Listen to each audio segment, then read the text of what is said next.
Mahalo. How about we give them a big mahalo? All right. So while she's demonstrating and opening and showing what's inside, I'm going to tell you that on February 21st, that's today, as well as on Thursday, tomorrow, from 2 to 5 at the Humane Society's Lahaina Pet Resource Center. And then again on Friday, from 2 to 5, you can get one at the Maui Seaside Hotel. So you get the entire kit for free for you and your pet. Isn't this fabulous? It's got a toy, it's got a leash, some pet food. Are there snacks in there? It's got a bag. There's a cat pack and a dog pack. A cat pack and a dog pack. They're focused on comfort and for your pet, so snacks. Great. So they have a lot of comfort items in the back in the pack. Some squeaky toys. And then also for the people. And we also have one that's just for humans. So pet parents as well. Okay, so here's one for parents, for Kiki. Okay, so it's all your toiletries, your sunscreen. Oh, it's an adult pack. For toiletries, and again, these are free. So tomorrow at the Lahaina Pet Resource Center, Ulupono Street, and then on Friday, oh, you can get laundry sheets, the eco sheets, and then at Maui Seaside. Oh, and a pet blanket. All right. Okay. And then we also have some that we can distribute after. Yeah. And right after the meeting, come look for these guys with the greater good. And look, Auntie over here with her dog. Oh, we found you. If you have a pet with you tonight, you can go first in line, okay? Maybe your pet wants something. So mahalo, greater good. How about a hand for them and Maui Humane Society? Thank you, Johnny. Thank you, folks. Tonight on our agenda, you're going to hear us cover quite a bit of things. We'll go ahead to the next slide. Tonight, you're going to hear about community planning, particularly the online engagement that's launching. We're going to hear about debris removal, including the experience of one of Mayor's Lahaina advisory team members. His own lot was cleared and gone through the process. We're going to get cesspool information and health study information from the Department of Health. And then, of course, we're going to be sharing tonight these community survey results that had over 2,000 participants as far as going through the different disposal site options for the permanent ash and debris containment site. And then we're going to host a question and answer period at the very end, as we did at the last meeting. So we'll welcome all of you back. Welcome to those watching on live stream. And we'll begin this evening with Mayor Bisson's comments. Mayor Bisson? Aloha mai kako lahaina ohana. Thank you folks all for being here. We were off the last 2 Wednesdays because last Wednesday you folks either went to get your Ash Wednesday ashes or you went out for Valentine's Day. So those are the reasons we didn't hold our session last week, Wednesday. The Wednesday before that, we moved it to Thursday so we could have the remembrance on February 8th. So welcome back. Thank you folks for coming back. By the way, if you want one of those pet packets, make sure you get one pet, okay? You guys? We have lots of pets at the shelter if you folks want to go get one so that you can qualify for the packets. But really, thank you for making those available for our folks. I just wanted to share what's happened the last couple of weeks, maybe even the last couple of days. So yesterday, our team went to the Ways and Means Committee meeting. Some of you may have read about it. And we put in our request from Maui for $401.75 million to help us with infrastructure, housing, and emergency preparation for our county. We're also committing some money to that, about $198.75 million. Of course, we'll be requesting that from our county council. And this is part of that $600 million or so is over 3 years. So it's not all in 1 year. So if you hear about that, we'll present more about that the next time we meet again. But just so you understand, that is something we are seeking on behalf of our county. Our Office of Recovery put together an excellent package, which is on our MauiRecovers.org site. So you can all see it's about 33 slides. And it has all the breakdown of the information of interim, short-term, and long-term housing projects and plans that we are interested in pursuing. So that's something that happened yesterday. Today, we spent a good part of the day with the Secretary of Transportation for the United States, Pete Buttigieg. He was here on island. I think he's just flying off right now. But he was here all day today, visited with different sites. But what's important about him is they've committed to helping us with some of our projects, our transportation projects. There are many of them, and again, I'll leave that at some point to Jordan Molina or John to come and talk about more detail. But one of the ones we talked about was the realignment of Honoapi'ilani Highway between Ukumehami and Olowalu. There's sort of that wash zone in there where the water comes up. So there's discussion of some monies we've received from the federal government and from other sources, other partners, to try to realign that road so we can improve access in and out of Lahaina. So that is one of the projects being pursued, and we had a few other ideas. So just wanted to share those updates with you. You're going to hear from all the important people and the subject matter experts in a little bit. But I'd like to call upon your council member from West Maui, Tamar Paulton, to make her remarks.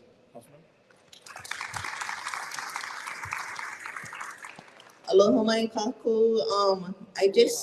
I went with them to the Ways and Means Committee meeting. It wasn't that much fun, as you can see. But I did want to let everyone know about two other meetings coming up in the next week or so. Tomorrow night at 6 p.m. at the Kumulani Chapel, 1000 Kapalua Drive. There's a public meeting with State DLNR to assess pain and suffering and cultural damage from the yacht grounding at Honolua in the beginning of last year. So, kind of the message is to set an example and don't allow that to happen again. And also, next February 27th, I believe it's a Tuesday, the State Department of Human Services asked my office to host a meeting with them to talk about the interim housing plans for those who are FEMA ineligible. And that will be right here at the gym, 4:30 to 6 p.m. on February 27th. And it's open to all, but it's talking about the State Department of Human Services plans for interim housing for those who are FEMA ineligible. So just wanted to put that out there for folks. And that's pretty much my announcements for tonight. Thank you. Thank you, Council Member. We tried to look for a photo of them at the state capitol that didn't show them scowling or frowning, but your council member did a terrific job championing West Maui. So we're going to go ahead and proceed with first Jackie Takakura, followed by we're going to talk about debris, and then bring up our friends from EPA, Department of Health, and then Environmental Management. Jackie? Thank you. My name is Jackie Takakura. I grew up in Kahului, but anyways, I'm the administrator of the Long Range Planning Division, and I'm here to talk to you about this Ola Lahaina website. It's the new website for online community engagement for Lahaina's wildfire recovery efforts. And you can easily get to this page from the Maui Recovers page. If you go to Maui Recovers, you'll see this big blue box that says Ola Lahaina. And on this website, and it's mauirecovers.org/Lahaina, you can share your thoughts about Lahaina's strengths and weaknesses before and after the fire, and how we can build back better. The input we receive from you will be shared on the website, and participants can view the comments that are being posted. So not only can you post, what you think are strengths or weaknesses, you can see what other people are posting too. And the reason for all of this is because we want to listen to the Lahaina community. on their vision for recovery and rebuilding. This is a great opportunity to share your thoughts, and this will help us develop a long-term recovery plan. So I'm asking if you would please go to this Ola Lahaina webpage between now and March 15th to share your thoughts and ideas. As the recovery efforts continue, Ola Lahaina will be the main resource for staying informed on the latest in-person and online engagement events, accessing feedback from fellow community members, and contributing to drafting Lahaina's long-term recovery plan.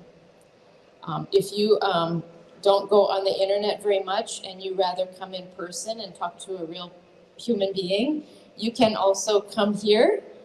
We are here at the DRC at the Recovery Center here at the Civic Center on Tuesdays, Wednesdays, or Thursdays from 9 to 3. And we're usually in the table with the blue tablecloth and the big county seal. And we actually have planners there, and it's basically the same thing, but you would just use pen and paper, collecting that information from you. So we are here 3 days a week for this month. Starting March 1st, we'll be here on Wednesdays from 9 to 3. So please come and visit us. We'd love to hear from you. And that, like I said, will go into forming the long-term plan. So thank you very much.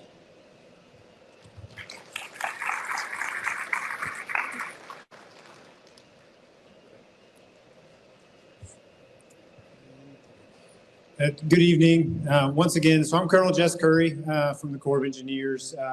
As always, it's an honor to be able to spend this time with you this evening. I definitely want to acknowledge those of you that continue to come out for this public meeting, every Wednesday, and give us the opportunity to provide updates and really have a conversation, to answer questions, to really express, one, our thankfulness to this community, but also to give you the information that you need as this process continues to move forward and we continue to make really, really great progress in debris removal and other areas here to support this community. So I'll cover a few things, and then I'm going to take a risk in a minute and try to show a video. It's always a risk in these types of forums that hopefully it'll work.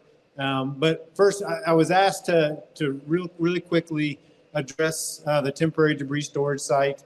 I've talked about it in this forum before. As the debris is coming out of Lahaina right now, that the temporary debris storage site is absolutely performing as designed. It's doing everything that we needed it to do to get the uncontrolled hazardous material, contaminated material from Lahaina into a controlled environment. Those trucks are making their way into the TDS and are placing that material there really with tremendous speed. I want to say thank you to the community just for your patience. We've tried our best to limit the impact to traffic. You've noticed the one crossing point there on the main highway where when the trucks come, we try to have them queue up, but ultimately that has to go from green to red at some points to let those trucks back and forth across the highway. But we'll continue to monitor and manage that to try to reduce one more part of the highway that causes delays as you're trying to make your way either to Central Maui or back home from Central Maui. So again, the temporary debris storage site, as I mentioned, it's receiving material now. There have been a lot of questions and valid concerns about how it's going to protect the environment around it. I would say up front and just generally speaking, it is absolutely designed to meet all the requirements and to really protect the environment around that. One of the ways that we've been asked to also communicate with the community is to talk about how we are going to monitor its performance as it moves forward. Earlier in January, the county council passed what's called Bill 120 that additionally put some of that into writing. And as we've continued to take that and adjust future plans for testing and monitoring, that is all to be in compliance with Bill 120, which has, again, really, really important things to protect the environment that we've added to what we were already planning to do moving forward in order to be compliant there. The first area is the testing, monitoring, and really the treatment of any any water that comes through the TDS. So you may have heard the term leachate. It's not a term that I use very often, but ultimately it's whatever rain falls on the TDS and percolates through that debris. It's collected on the impermeable membrane and then further gravity fed into a detention basin. The testing of that is really, really important, and we will continue to do that and report back to the county on those test results. Additionally, that will we continue to test the runoff around the temporary debris storage site. We recognize that we've changed the landscape for that part of the mountainside. So as that runoff comes around the temporary debris storage site, we recognize that we have to pay attention to what it does. If it comes straight down the roads that we've built, or damages anything from the ditches or other things that were put in place, we will monitor that and continue to repair that per the rain events as they come. And that's, I emphasize, that is not runoff that has come through the TDS. Any water that falls on the TDS will be captured and will be addressed appropriately. The third place we were asked to continue to monitor was for air quality. We know that Olowalu is a windy place, and our teams up there continue to put every measure in place to control any dust, anything that would kick up into the air and come off of the TDS. And their methods are working. When we see it up there, they continue to use those. It's very effective. I think really in the last couple of weeks, we did have one day where really based on the wind speeds that we were tracking, we did shut down operations, and we stopped placing material for that day because the winds reached that level. And we'll continue to do that in order to protect the environment. Additionally, purple air monitors have been placed around the temporary debris storage site to let us know if any of those conditions start to get to a point that we need to be concerned. I mean, we are monitoring to ensure it doesn't get there, but those monitors are there to collect that data, and that data, as it's collected, will ultimately be available on mauirecovers.org for anyone to see, similar to the other monitoring data that's been provided. Additionally, we're going to continue to test, and those tests will be made available. We did a baseline test of what came through the temporary debris storage site before any debris was placed there, based on the rain event that happened on the 9th of January. And that we have those test results to kind of understand what was already there. But then really every month, anytime we have a 1-inch rain event or greater, they're going to test what is collected in that detention basin, and those test results will be made publicly available. And we'll continue to ensure those are out there, because at the end of all that we're trying to do, we want to maintain the transparency that we've promised. We certainly don't want anyone to stop paying attention to what we're doing in Olowalu, because we expect you to hold us accountable. We need you to hold us accountable, because we will continue to ensure that we're doing the right thing there and protect the environment. So as that goes forward, we'll continue to communicate. One thing I almost forgot. So in addition, we did actually go back after Bill 120 and add additional features to the TDS. We are going to install water monitoring wells, one uphill from the TDS and one downhill. And that's not something that we were originally going to do, but based on the intent and what was shared to us from the community and the county council and what's in Bill 120, we've gone back and are working to modify the construction contract to add those wells, which again will also provide data that will be publicly available. Okay, so that's the temporary debris storage site update. I did want to move on to what I think is what a lot of you are seeing around you in the community, and it's an update on debris removal from residential properties here in Lahaina. So when we started on the 16th of January, I came to the public meeting and I said our goal was to get to 100 properties in 30 days. We hit that goal before 30 days and have kept going. So that was a great accomplishment. To date, we've done debris removal at some level, somewhere in the process on 149 properties. That's today's report, 149 properties. 134 of those properties have had all of the debris removed and are waiting on, either waiting on testing or are getting ready to receive, erosion control because the test came back as no contamination. Or we've actually, the last statistic is we've gone through the process so far for a total of 15 properties that have been completed. So that's debris removed, the erosion control testing done, erosion control placed, packets completed and given back to the county. So those rights of entry should be back to those residents. And as far as the Corps of Engineers role on those individual properties, included in that letter that goes to the county is the letter that says that your property is clean. And that's what you need for your permitting process. You don't have to do additional testing. You've got that letter because we did the testing.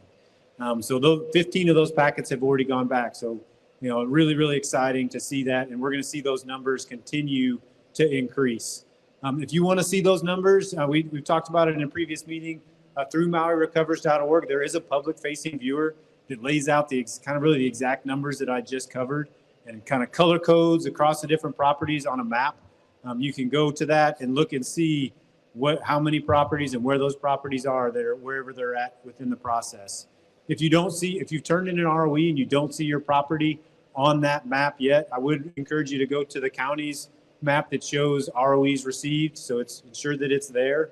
But those properties will start showing on our map once the archaeological survey is initiated on those properties. So it's really our first step once we receive the ROE. But no matter what, please communicate with us. If you've got questions about where your property is in the pipeline, ask us those questions. We'll help you find that information. And ultimately, we want to, again, maintain full transparency. The last thing I'll say before I go to try to show the video, really want to say thank you already to those members of the community, those homeowners that have come out to be a part of the initial walkarounds before debris removal starts, that have come out to observe debris removal as it moves forward. It absolutely helps us do our job better, to have that interaction, to understand the things that maybe don't come through quite so clearly on your right of entry sketch.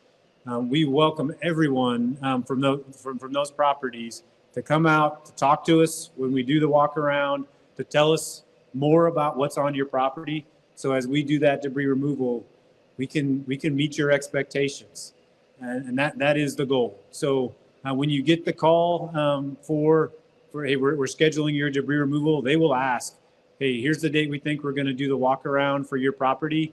Do you want to be there? Do you want to be there as we do the debris removal? And throughout that interaction, you'll have the opportunity to say, whatever's unique about your property, whatever we can do, again, to meet your expectations and finish these properties the right way. So really, really thankful again for all that we've already been able to accomplish. There is still a long road ahead, as everyone knows, but we are off to a tremendous start. And I think that's because of this community and the support that you've given us and the trust that you've given us and continue to interact with us. I think we're going to come where we'll do questions at the end. Is that right? Yeah, so we're going to try to show the video now. I think if somebody can click that. So what this video is a time-lapse video of a property. So first I want to say thank you to the property owner that let us take this. What you're seeing here is once they've got on that property, they're removing all the recyclable materials. So the metal, the recyclable concrete, all those things that don't hold contamination that can go to a recycling facility. They're working, they're putting that in trucks. This particular property took about 4 days total to complete. Many of the properties are going much faster than that, partly because there was rain in the middle and they had to stop because they didn't want to make a bigger mess as they were working to remove the debris. Really, once they've removed all the recycled materials, they transition to the ash and debris and contaminated soil. So that's where you see the trucks. You can see in the upper right, that plastic line truck. that all that is going into, and those will haul away. Every property is different, so to kind of say how many trucks per property is very difficult just based on the size, but I'll just say as many as are needed to remove that ash and debris. So they continue to fill on this particular property and then transition to the final day, which I think this one actually might have a fifth day. But they continue to work through that. This one actually was multi-tiered, so they had additional levels they had to get to. Here in a second, they're going to transition to removing the foundation. And that they break up the foundation, that concrete goes into the trucks, goes to recycling. But again, that's really the last piece of that residence that will be removed. Once they've completed that, they'll remove 6 inches of soil just from the ash footprint. So just that part that was underneath the foundation that was around the ash halo, and then they will remove that 6 inches of soil. Once that's complete, they'll transition to testing. So the team gets out and does tests. As we've mentioned before, they do break, actually, I don't want to skip this part. That before they do the testing, they do go in by hand, shovels on their hands and knees in some cases to remove anything that's left before the tests are executed. So this particular property, this is I think where we stop.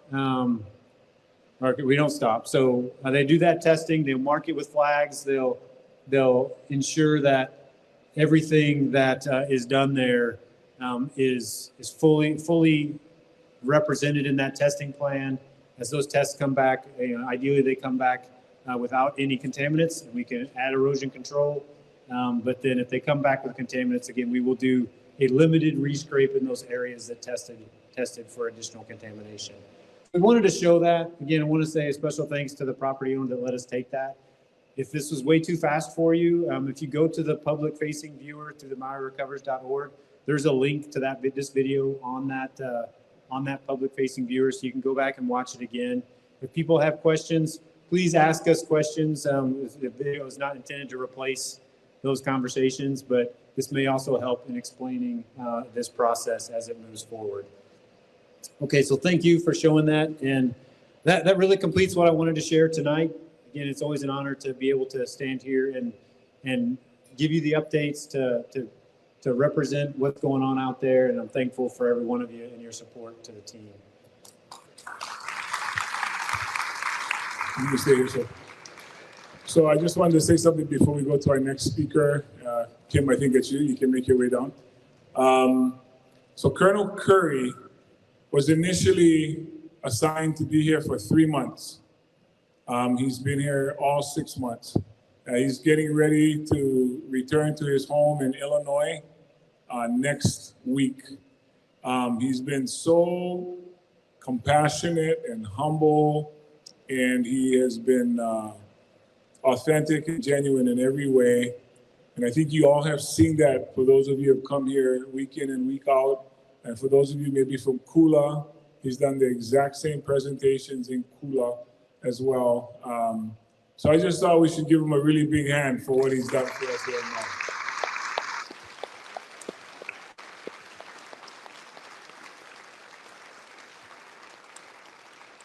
And his replacement is also sitting here today. This is Colonel Swenson, who will be stepping in as well for him. Who also comes to us from St. Paul. Okay.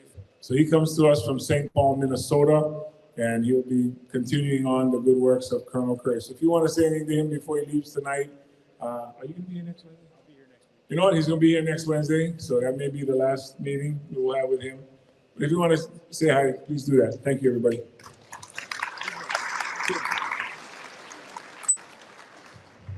This is Kim Ball. Some of you met a couple weeks ago when he presented. He's one of the members of the advisory team. Most of you know him as Coach Ball here in Lahaina, and he wanted to share, we asked him to share something today. Thank you. My presentation will be kind of anticlimactic after Colonel Curry's audio-visual, movies, everything. That's the difference between a paid position and a volunteer position. So let me, which button do I hit to start with?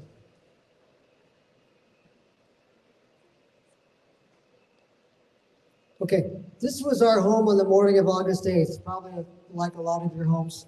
One of my fellow committee members, Kaliko, thought it would be a good idea if I shared our debris removal experience because it was so recent. So, and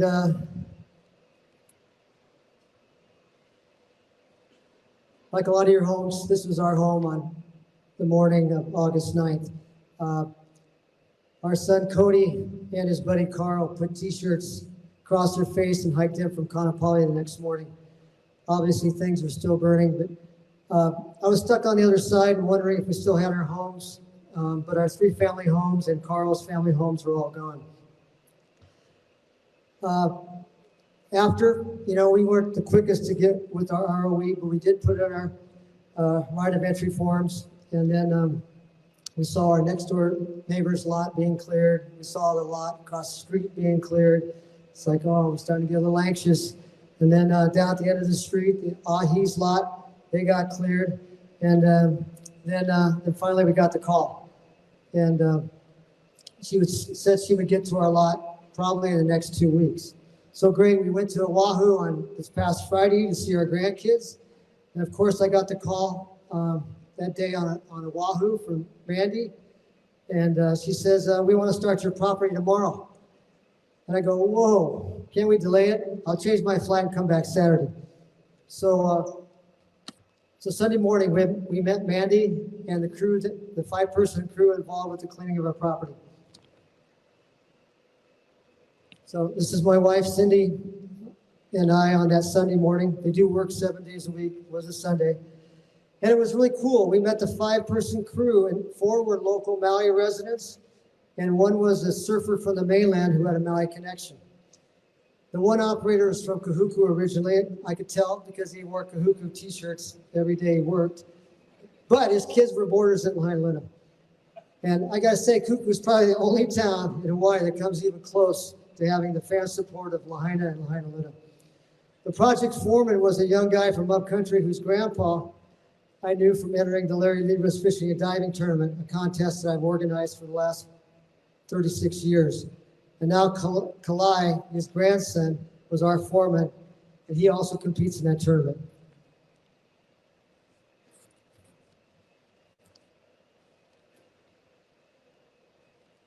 So I just want to say it was reassuring for my wife and I to talk to the crew before they started the debris removal. And we got the feeling they really cared about doing a good job on our lot. And I team in Waikuli, as his whole crew has Lahaina roots, and that's Kimo's neighborhood. So this is Monday, and funny story. So that morning, I was there when they started, and the 4 local boys were there bright and early and started at it. Guess who came in late that morning? The surfer from the mainland, and he was catching gas. It was just typical, right? And this is our lot on Tuesday morning. Our lot looked awesome, and they had already started on my neighbor's lot. I can't say enough about the professionalism of the entire crew, the air monitoring, the watering the ash, monitoring the trucks, the safety and protocol of everyone on the crew. We are waiting for the results from the soil testing, and then they'll be able to gravel to prevent the soil erosion. And then hopefully we'll get clearance from the county to apply for building permits. So I just want to thank everybody involved with the debris removal. Thank you.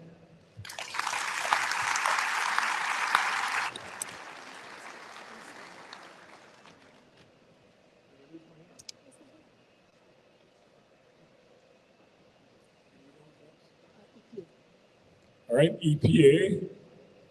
Mahina, do you need to say anything before? Okay. Thank you, Mayor.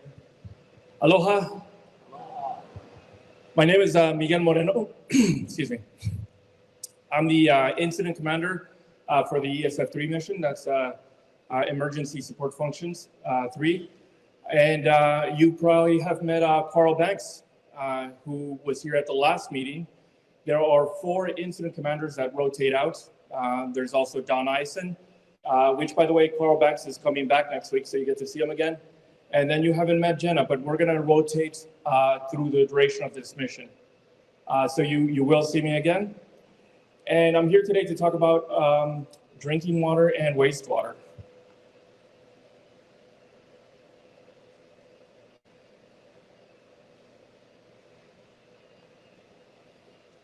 Right, so first up,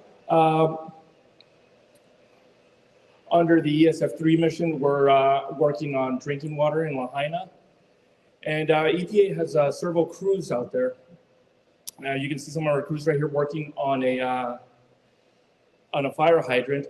We're testing for chlorine residual, coliform bacteria, and then also for volatile organic chemicals and semi-volatile organic chemicals. These are chemicals that are introduced into the distribution system when a fire happens. So as the fire happens, the water here in the hill, and as the structures catch on fire, some of the water fixtures just melt away, and the water flows down the hill. It forms really strong suction. And then it sucks all the debris, all ash, and anything pretty much in the structures into the distribution system. Now, the County of Maui and the Department of Water did a really good job at isolating the distribution system of the affected areas. They cut the connections between the homes and the distribution to protect the homes and their plumbing. And then the reason is the VOCs, yes, VOCs, even though the county flushed for weeks, they flushed the system to get a lot of the debris out, get a lot of anything that was introduced into the system.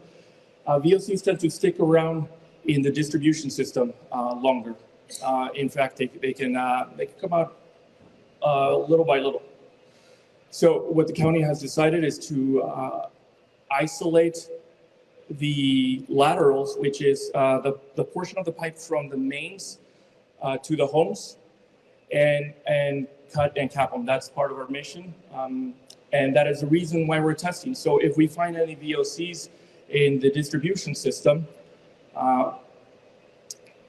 once the data comes in, those are going to be isolated. The laterals are going to be capped. They're going to be cut. And then in the future, the county is going to come in and replace those, just replace the pipes so we don't have those kind of issues. So far, 118 hydrants have been sampled. SVOC samples have begun, and VOC samples began last week. We're looking forward to beginning the lateral sampling, which is the portion of the pipe from the meter to the main line.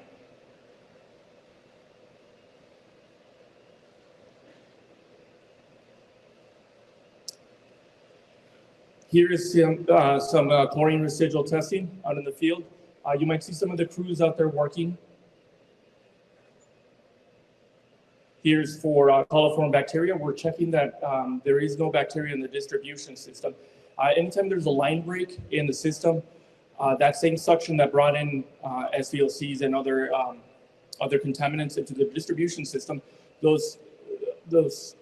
some breaks can bring in total coliform. But that's why we also have the chlorine residual. Chlorine residual kills all the bacteria, and then we can identify some of these issues.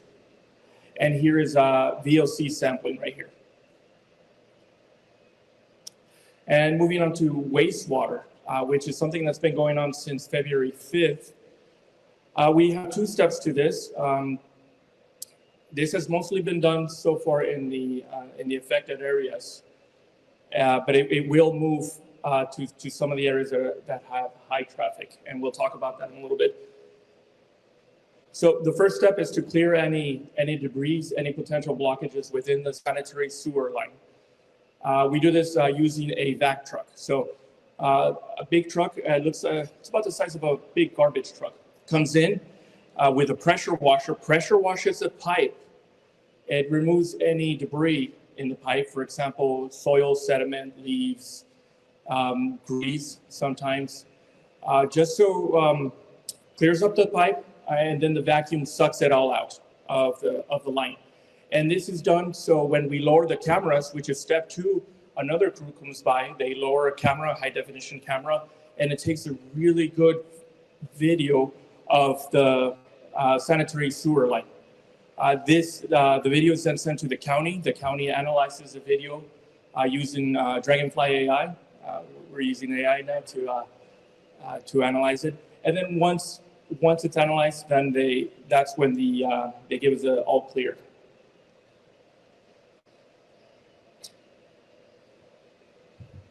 Here we go.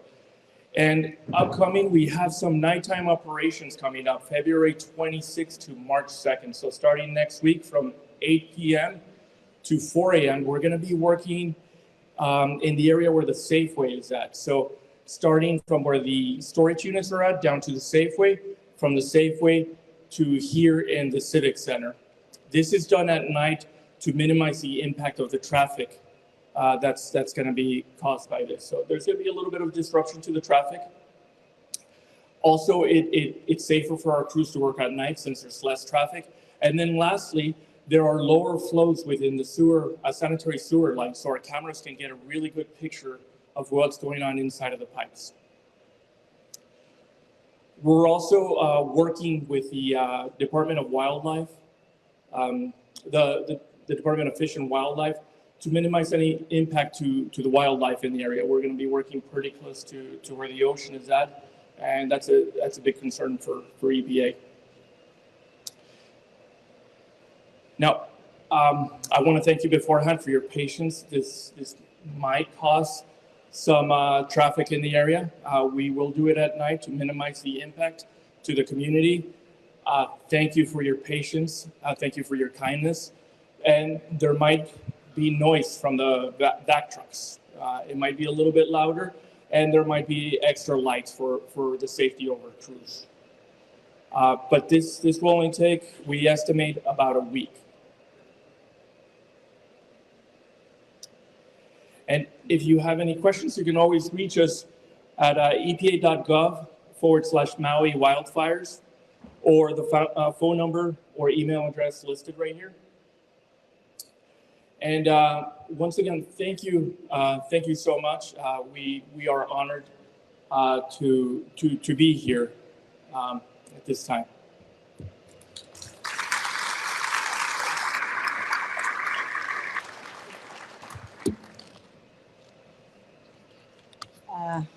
Aloha, my name is Kathy Ho. I'm with the Department of Health, and I am very low tech. I have no slides or videos.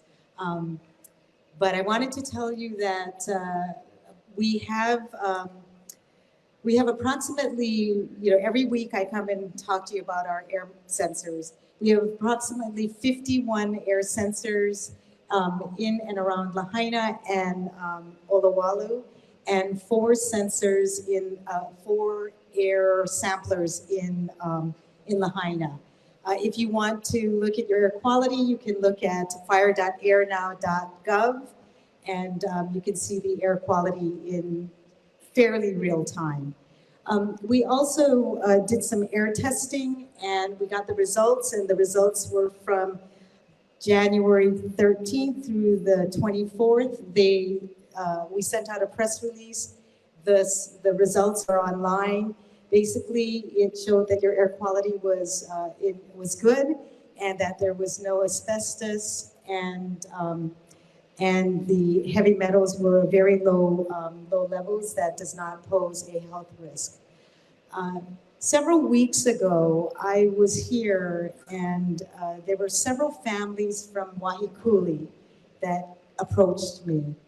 And I know that housing is a very important and urgent thing for the residents of Lahaina. And they were really concerned because in Wahikuli house lots, they are on cesspools.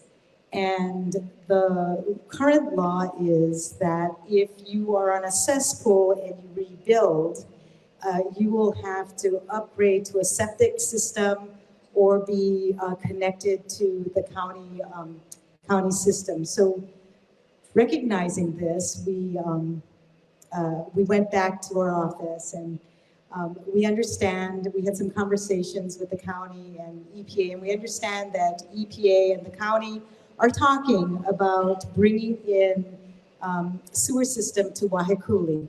And that's going to take approximately 3 to 5 years.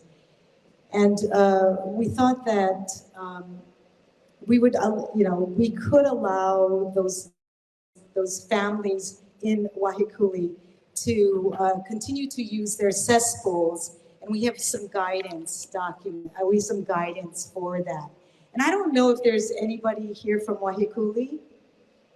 Okay, so we're gonna post the this on the website, the guidance on our website.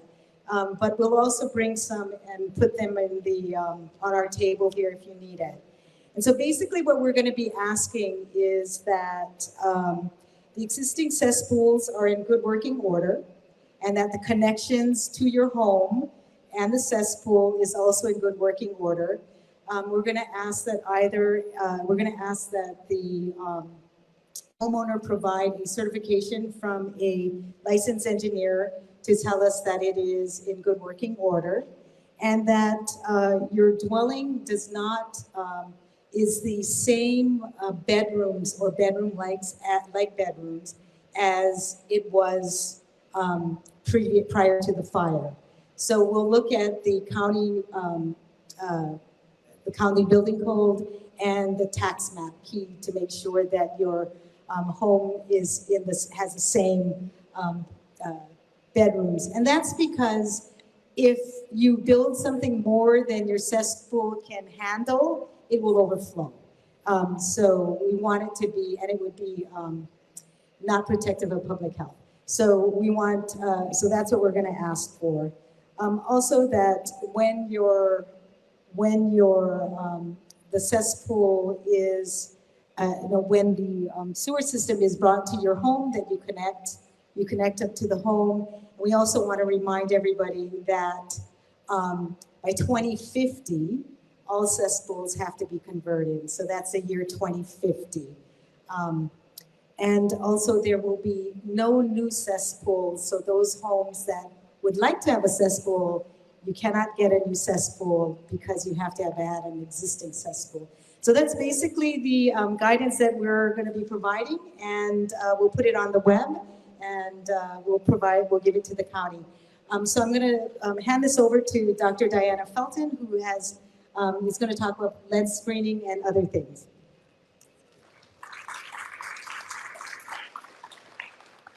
Hi, good evening, everyone. My name is Dr. Diana Felton. I'm with the Department of Health. I think, as many of you know, we've been concerned about some of the contaminants in the ash and people's possible exposures. So part of the effort to better understand that risk is to test people for lead. Lead is a heavy metal that is present in the ash, mostly from lead-based paint that was in houses that were built before 1978. So we have a lot of lead in our environment. The ash has a lot of lead. And one of the ways you can evaluate if you've had significant exposure to the contaminants in the ash is by screening for lead. So I'm lucky enough to work at DOH with our wonderful public health nurses. Our Maui team, part of them are over here. They've been doing some lead testing this evening. Thank you for those who have participated tonight. If you haven't gotten your results yet, they're over at the table. And we'll be doing additional lead screening in conjunction with recruitment efforts for the Maui Wildfire Exposure Study. If you haven't yet heard about this study, this is being run by the University of Hawaii, and they're doing a pretty extensive look and evaluation to see how people have been impacted by the fires in August.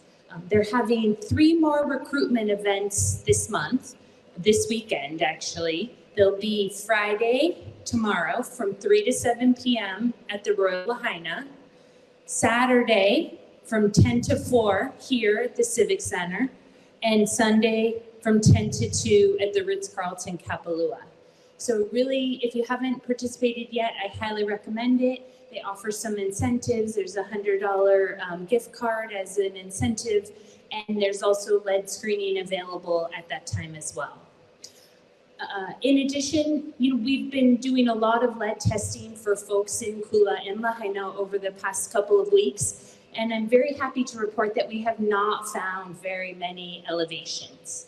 So the lead screening we've found somewhere between 5 and 8% of people have had detectable lead on their screening test, which is a very low number. And the screening tests actually have a false positive rate of 10%. So when we've been sending people to get that test confirmed with a blood venous test, they've been coming out negative. So that's really reassuring to me that people are not getting big doses of exposure to the contaminants in lead. Of course, we're still evaluating, we're still collecting information, and once the last of the recruitment efforts and the lead testing efforts for this month are done, we'll put all that information together in a little report and we'll post it and try to get the word out. But it is very reassuring at this time that people are not having heavy contamination exposures from the ash. Still want everyone to be careful. If you're in and around the ash, please wear protective equipment and do take care of yourselves. Thank you.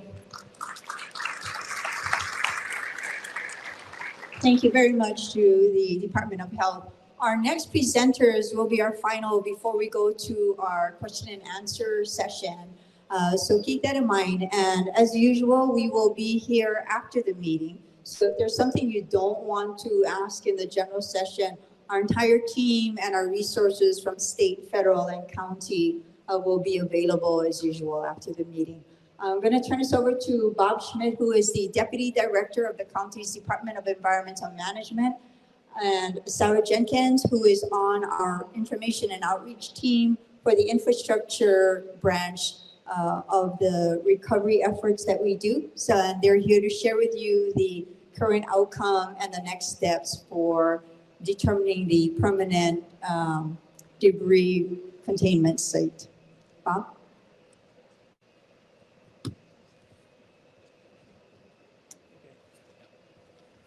So, as promised, we're here to give you the outcome to the survey. And Sarah has been intimately involved in the survey, and so she's going to actually give you the report. And then I'm going to follow up with how the survey results are going to be affected in our final decision. Mahalo, Bob. Aloha, everyone. I know I'm a new face, so I just want to introduce myself. My name is Sarah Lohilani Jenkins. I am not from Lahaina, but it is my Onea Hanau. It's a place of my birth. I'm a Molokai girl, recently moved back to Maui to raise my ohana. And I spent a lot of my childhood and young adulthood in Lahaina with my ohana and friends that live in the area. So I see this as both an honor and a privilege to be able to share this information with you all, to serve this special kaya ulu on behalf of the County of Maui. So we'll dive into the presentation. I do want to say there's a lot of numbers, but I'm going to try to break down some of those big graphs for you guys so you guys can kind of understand the public sentiment.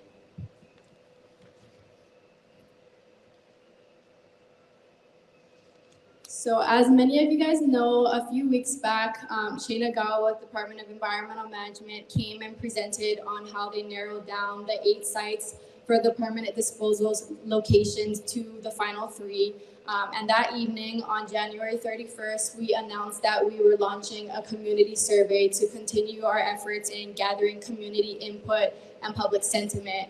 And we really wanted to just gauge the values that our community put on that selection criteria so that the Department of Environmental Management could do a better job in reevaluating and weighing those criteria so that the permanent site was representative of what the community wanted as a whole.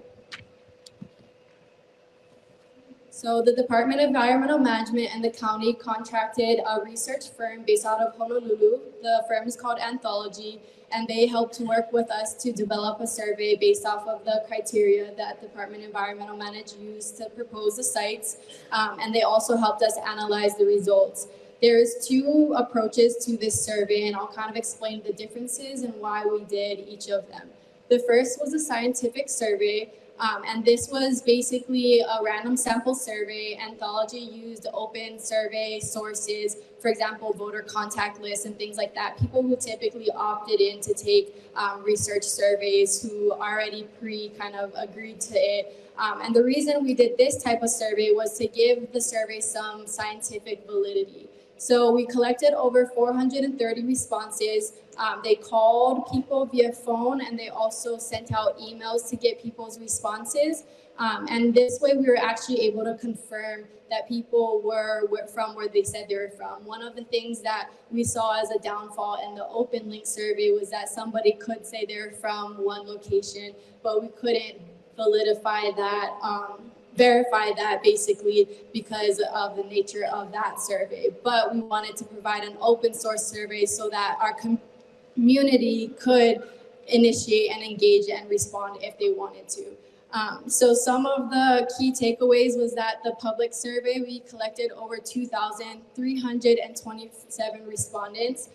This was over a 2-week period of time between January 31st when we launched the survey and it closed on February 15th. This was the survey that we shared on the QR code on that January 31st Wednesday meeting, and it was also the link that we had on Maui Recovers. So just kind of the two differences, and we'll walk you through some of the results for each of them. We can say that although there's two different approaches and some of the demographics behind who responded to each of those surveys were very different, the responses in terms of public sentiment of how people ranked that criteria were very similar. So I just wanted to point out the numbers. I mentioned the 430 number from the scientific survey and the over 2,300 number, but in total we had 2,757 responses in just 16 days. So I want to give you guys a moment to give yourself a round of applause. This was truly a community effort, and the Kaia'ulu had a great response rate. So I just want to thank you guys for participating.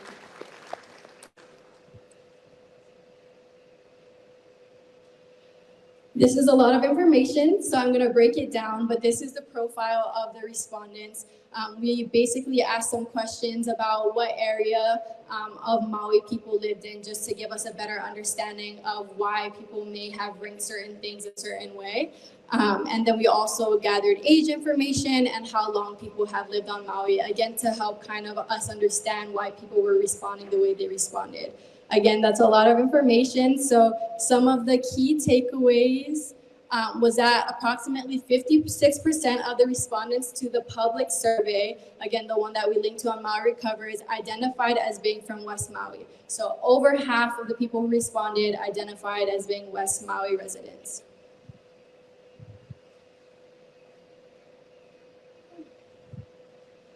78% of the respondents to both the scientific and the open link public survey identified as being lifetime residents of Maui or living on Maui over 20 years. So again, we had a lot of people who were responding who are either from West Maui or who have lived on Maui pretty much their whole lives, which is a great turnout. We didn't have a lot of people who have only lived here a certain period of time and wanted to provide their input, but we're still looking at anybody and everybody's input. I just wanted to point that number out for everyone.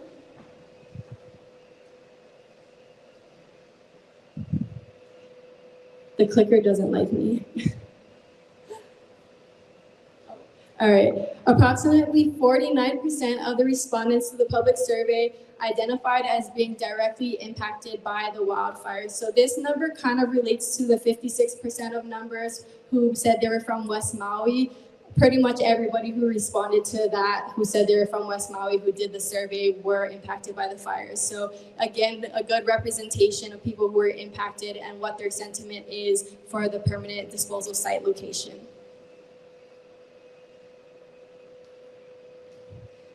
All right, so I also wanted to point out from that big table that had a lot of information, some of the age demographics. We received a pretty even representation between kupuna, young adults, and middle-aged adults. And again, this is very great because we're seeing people who represent our past, present, and future engaging in this survey. And we're able to get a good gauge on what the sentiment is for each of those age groups because all of them are important and all of them make up Lahaina. So I wanted to point that out for you folks.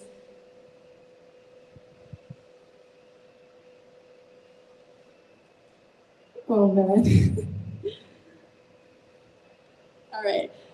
Don't read any of this, but this is just the background that we provided people who participated in the survey. A few weeks ago, 3 weeks ago, Shane gave some background, but just in case people didn't see that presentation, we didn't want them to take the survey without any context. We just kind of gave them a general overview of what the permanent disposal site was for and the final 3 sites so that they had context before they dove into providing their sentiment on each of the criteria.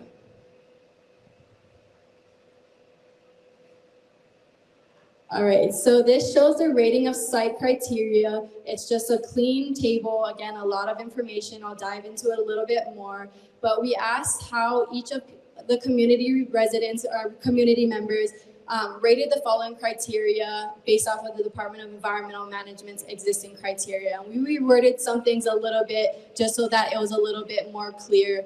But you can see the ranking. And this next slide breaks it down for us a little bit more. So the top shaded area in blue is one category. The red shaded area is another category, and the green shaded area is another category. We saw the rankings naturally fall into these 3 categories, and we kind of looked at those themes of those criteria a bit more to kind of understand the public sentiment a little bit more. So I'll kind of dive into each of those as well. I know this slide is a bit hard to read. So the first criteria grouping that we saw was proximity.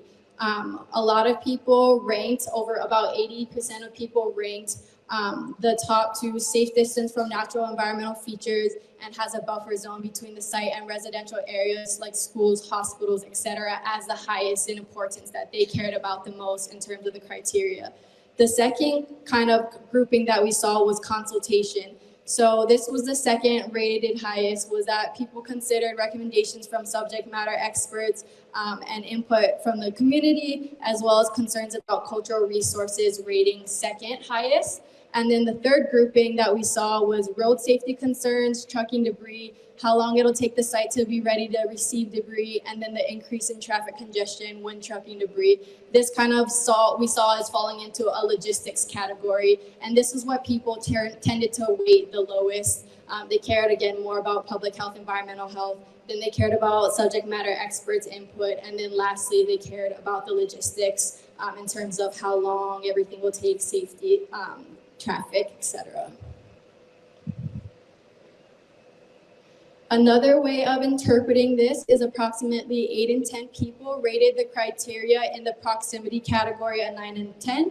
This is, again, the proximity into natural environmental features and health, schools, hospitals, residential areas, etc. So just to kind of put it in visual terms, if we have, our 10 kupuna sitting here, 8 of them feel that they would rate the proximity criteria the highest. All right, another way of kind of breaking that down a little bit more is the consultation criteria. About 7 in 10 people rated that consultation criteria a 9 or a 10. And I do want to say that pretty much everyone rated everything from an 8 to a 10. Our community thought that all of it was important, so we had to look at all those small nuances to really pick apart what people cared about most. And all of it does matter. It truly does, but we just wanted to kind of understand so that when Department of Environmental Management takes on the task of scoring, that they can weigh it based off of community sentiment and their values. Lastly, about 5 in 10 people rated the criteria in logistics category a 9 or 10. So again, we see significantly more people kind of ranking this lower as less important to them. Again, not that it's not important at all, and I'll kind of get into why this may be important to think about later on in this presentation. Again, a lot of information, but if you remember, I said we had 2 approaches to our survey: the scientific random sample survey, where they called and emailed people, and then the public survey. This is just overlaying that same criteria that I showed and talked about before, but with the 2 surveys. And what you can see is that they're pretty much the same. There's small differences, about 3% to 6% differences in each of the ranking, but we see the same ranking in both the scientific survey results and the public results. One of the downfalls of the scientific survey was that it was very targeted. They wanted to represent kind of the general population of Maui Island, because we understand that this is just not just a Lahaina issue. Wherever the permanent disposal site is located will have impacts on everyone. And the public survey we saw was a little bit more skewed towards Lahaina residents, because we launched it at this meeting and people are here feel a little bit more closer to the issue. So it was important for us to get both kind of viewpoints. And you see that even people who don't live in Lahaina or who may not have been impacted and are as close to the issue still care about the same things. So it's pretty cool to point out. It also gives some validity to both survey approaches and to the decision making for a Department of Environmental Management, being representative of Maui Island as well as the Lahaina community.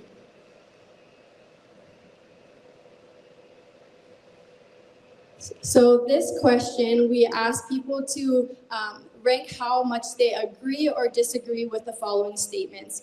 The first question was how strongly they feel about where the permanent disposal site is located.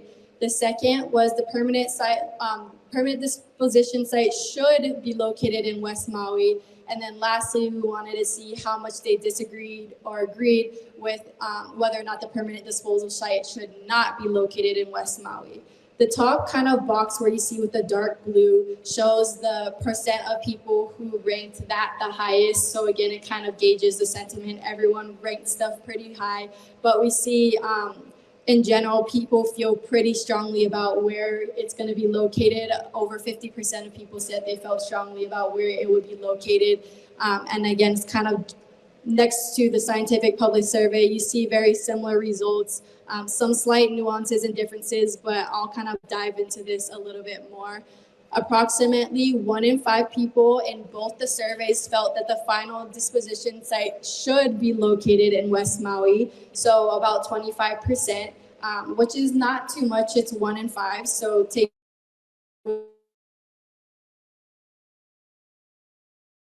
with a grain of salt, and we'll kind of walk. Does it like me again?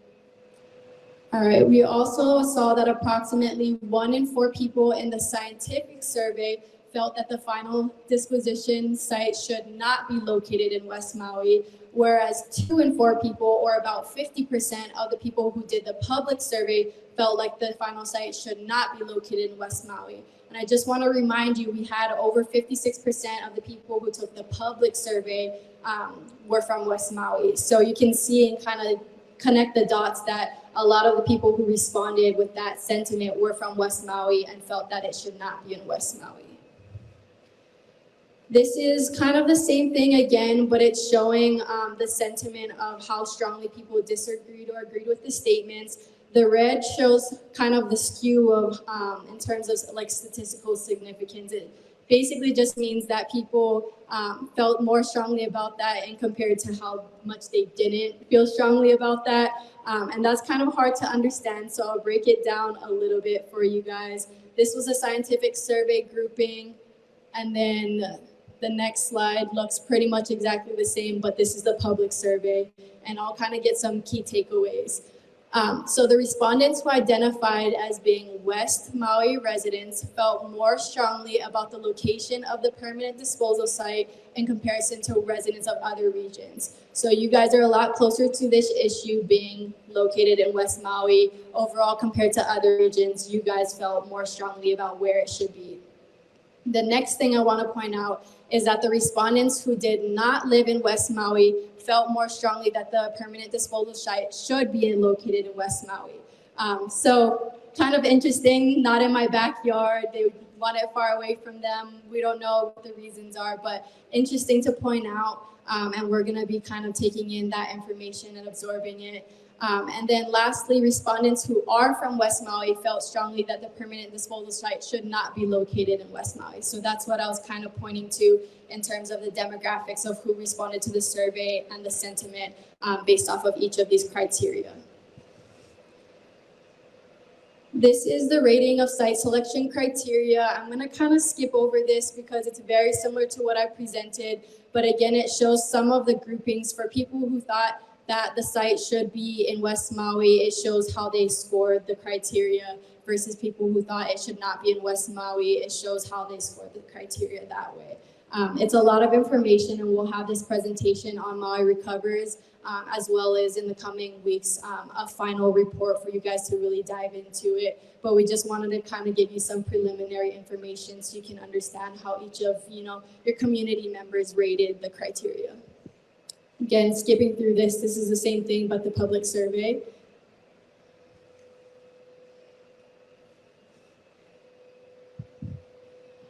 I don't know what direction I should point this in. Okay. This is kind of a new interpretation. So on the survey, we asked people how much they drove on Honoapi'ilani Highway. We wanted to know this because we wanted to see if there's any correlation between how often people drove on that highway and how they scored some of the other criteria in terms of logistics. Again, this kind of shows people who ranked driving on Honoapi'ilani High, so they drove very frequently, whether it was daily, weekly, or multiple times a month. People who drove on Honoapi'ilani Highway moderately and low. And again, I will kind of dissect this information a little bit more for you. So those who frequently drove on Honoapi'ilani Highway rated the criteria in the logistics category much higher than others. And as I mentioned before, that was rated the lowest in terms of overall public sentiment of the criteria. People cared the least about, the logistics of traffic, road safety, how long it would take the site to be ready. But people who are driving on this, road every single day, doing the commute between Lahaina, Ma'alaya, whether they're residents or they're working in this area, they cared a lot more about how long it would take to make the site ready, how many trucks are going to be on the road, how is this going to impact my commute, and that's really important for us to consider. The other thing within the logistics category, I don't know if you remember, but again, it's how long to make the site ready, road safety concerns, and increased traffic congestion. So this is something we're going to keep in mind, and the Department of Environmental Management is going to keep in mind when they're making the decision, but also in terms of outreach to make sure that once a site is selected, that you guys fully understand how this will impact traffic, because we also saw that this may be something that we can use as an opportunity to educate people on. If you guys don't truly understand the mass scale and how many trucks are going to be on here every day, we're going to make sure that we use this survey to really reach, our community where they're at, to educate them, but also to provide information in real time and get you guys updated on that information. So this is where I hand it over to Bob in the Department of Environmental Management, and he's going to kind of go over how we're going to use what I went over this evening, the results from the survey, and how they're going to reevaluate the criteria. Thank you, Sarah. So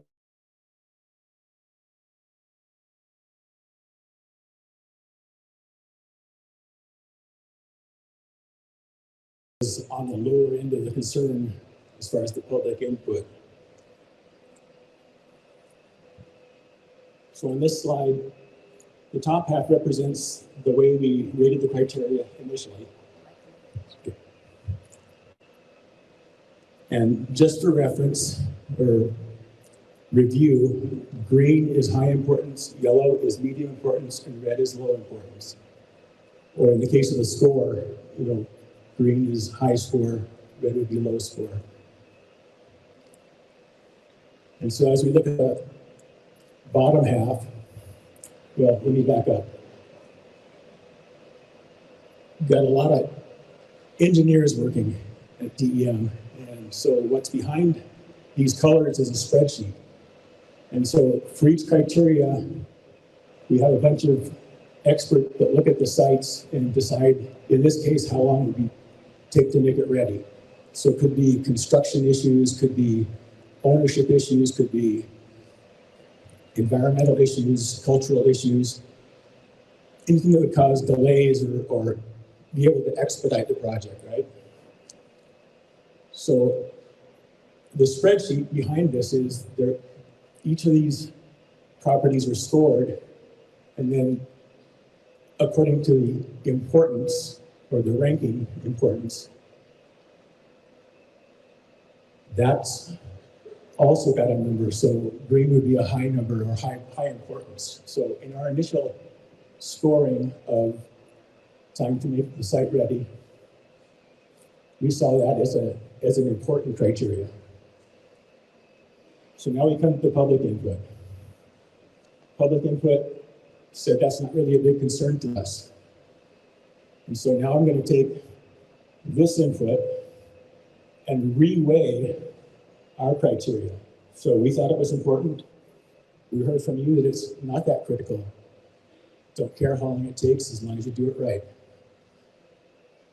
And so now we're going to reweigh that factor. So from an important or high importance to a medium importance. And this is just an example.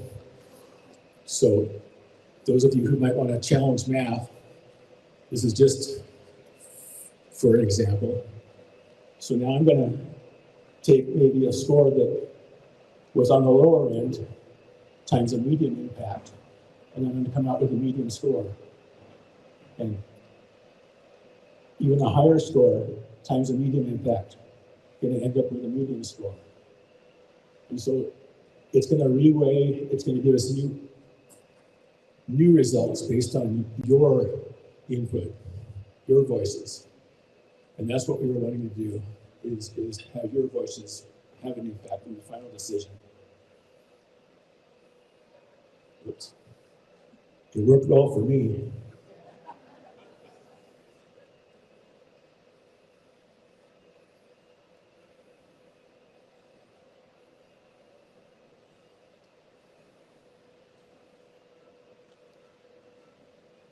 Well, the last two slides. The one slide was just to remind us where we've come from. It was back at the, thank you. So back at the end of January, Shane Agawa came and announced that we were down to 3 sites that we're going to evaluate. Told us we're going to do the community survey. We wanted to hear what you had to say. We wanted to hear your voices. The survey closed. We told you tonight we'd give you the results. Sarah did a phenomenal job explaining how that turned out.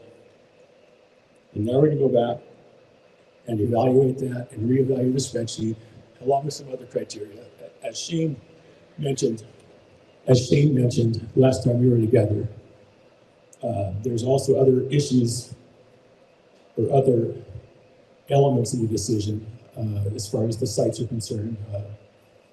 In terms of some of the parcels are really large. You know, there might be places where there's cultural issues, where a site could be picked. Just availability, that sort of thing. So any new information that comes to bear will also weigh in on the decision. But I want you to rest assured that your input's going to change how the ranking looks. And we're going to take that information and make the decision on or before March 1st, as we committed. Really appreciate everyone who participated in the survey and gave us that input. Thank you. I know I'm back again and I took a lot of your time, so I won't take up a lot more. I have some posters made with some of those really small tables that I showed for you guys to take a look at if you want. But again, I want to make an announcement that this presentation will be put on Maui Recovery so you guys can access it.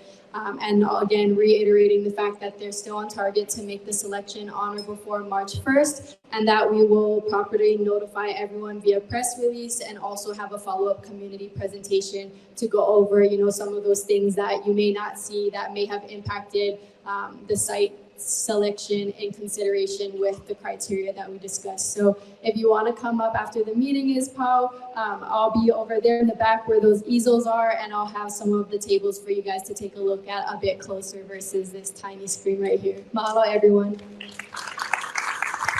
Thank you, Bob. Thank you, Sarah. I bet you thought, wow, I cannot see the small words. So happy to say these slides are going to be on Maui Recovers. We are also live streaming on Facebook on the county's page. You can go back and watch that because the slides appear by themselves on the recording. Thanks to our dynamic team handling our digital media. And of course, Sarah is setting up those now that you can go and look at afterwards. At this time, we've been at it for about an hour and a half, but we're going to go ahead and take questions from folks on any of the topics tonight, or if you have other questions. We have a mix of resources here from the different departments, agencies, including our administrators here, Amos from the Maui Emergency Management Association. Agency, oh my goodness, government agency.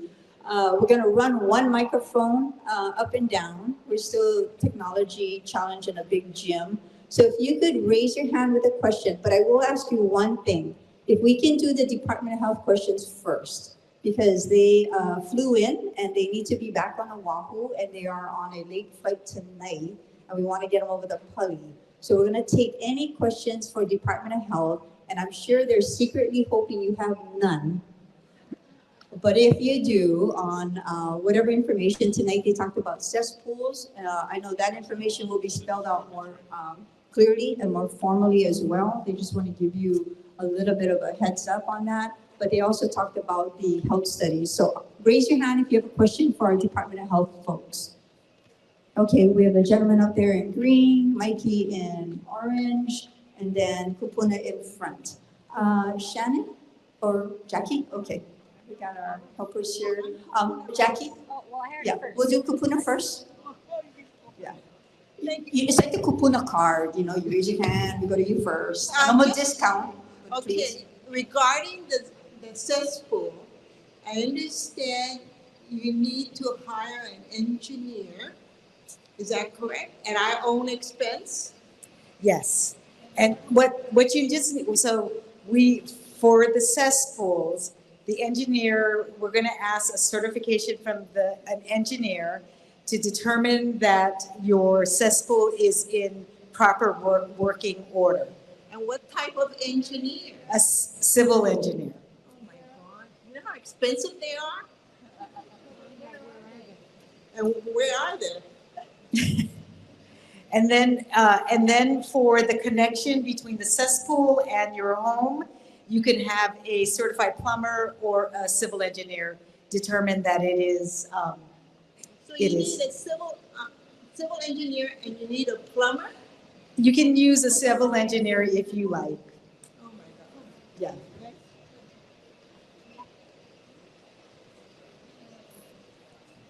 Jackie, fellow in the gray on the top. Oh, I heard green. Green. We're gonna make you run today. No, Fellow that's in the okay. gray, followed by Mikey here in the red rush dress. I heard green, sorry. Go ahead, sir. Thank you. Thank you. First, I do want to echo what the mayor said about the Army Corps and the FEMA doing a great job, and Colonel Curry. I do agree they're going above and beyond, very transparent. That being said, a question about the scrapes. So the Army Corps is mandated to go in and take care of the footprint of the foundation and the halo, what they call the buffer area around the halo. So when they complete that, and we saw some video where there was quite a bit of the property completely removed, but if you look at the aerial shots of most of the properties, it could be 40%, it could be 80%. So, for example, my property might have a lot of green space, so only 60% gets scraped.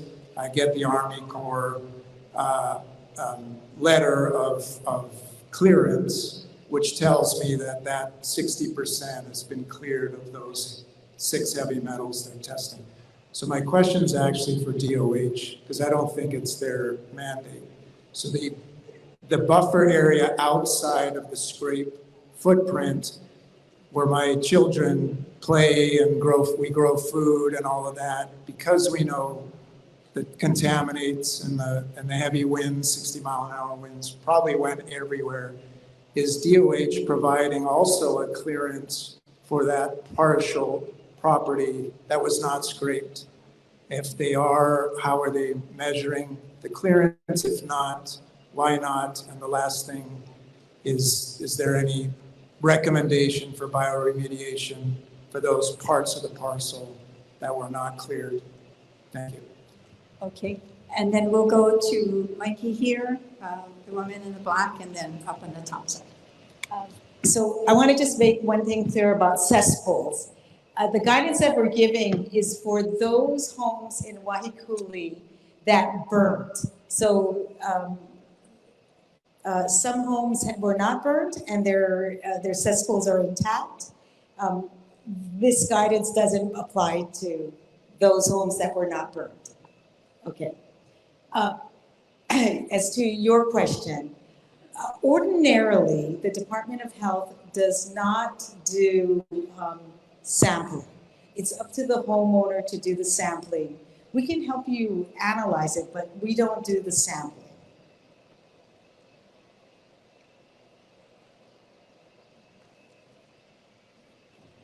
Thank you. Next question. I'll just stick to my original question. Thank you for taking a look at the cesspools, but I'm a little bit concerned about the requirement that you build back the same number of bedrooms.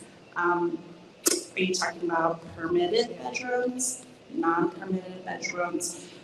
We were all pretty much underinsured in Lahaina, so I think you're assuming that we can all move back and build mega mansions, and that's not the case. We can barely even build what we had. And secondly,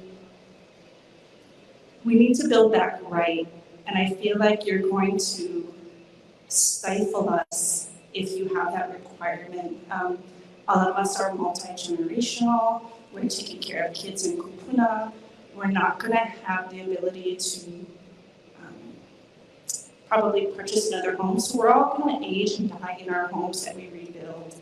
So we want to make sure that whatever we put on our property is pono for what we decide and what our family living situations are.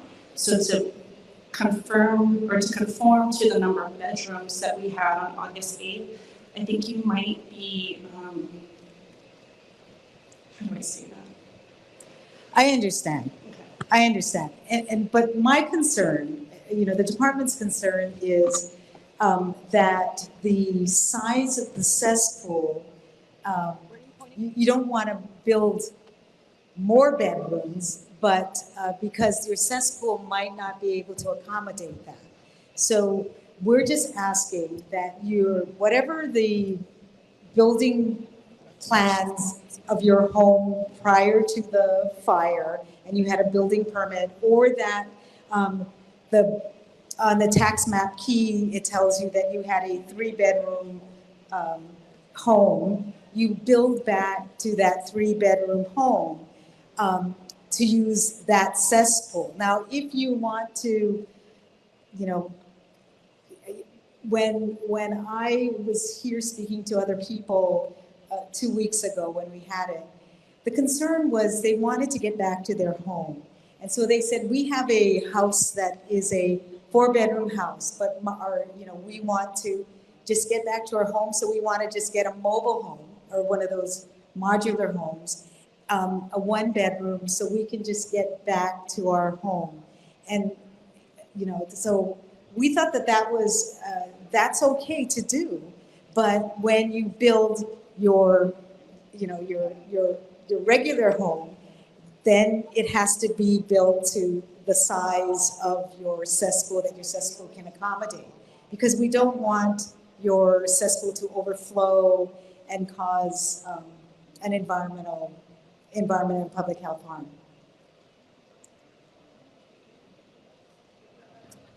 Sorry, this is not for Department of Health. This is actually for Colonel Curry. 2 parts.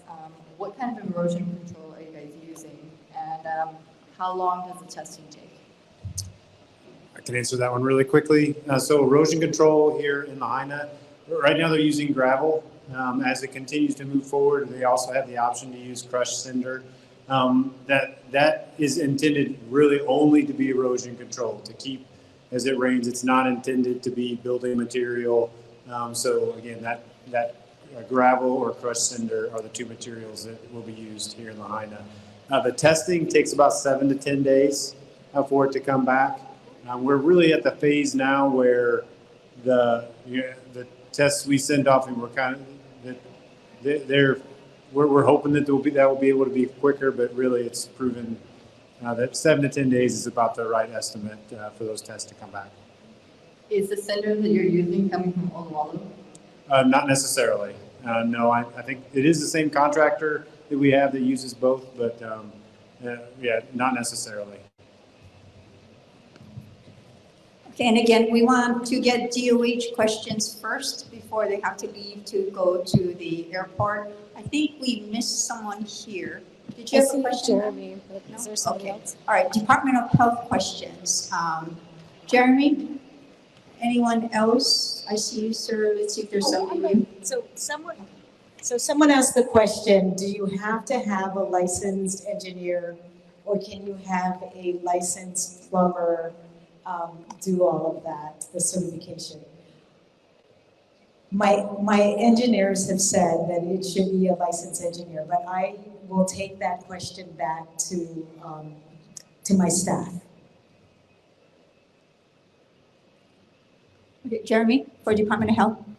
So the engineer, like Mikey said, it's gonna cost an arm and a leg. It still will be cheaper than a tie-in. Yeah. Yes, I agree with that. But most of us cannot afford an engineer, number one. Number two, if it's mandated that your staff, when you take it back, licensed plumber versus an engineer, how about you guys tap into the Hawaii Community Fund and you fund all those houses that need a tie-in and hire an engineer to do all of those jobs at the expense not to the families, not to the people that need to build, because we cannot afford it.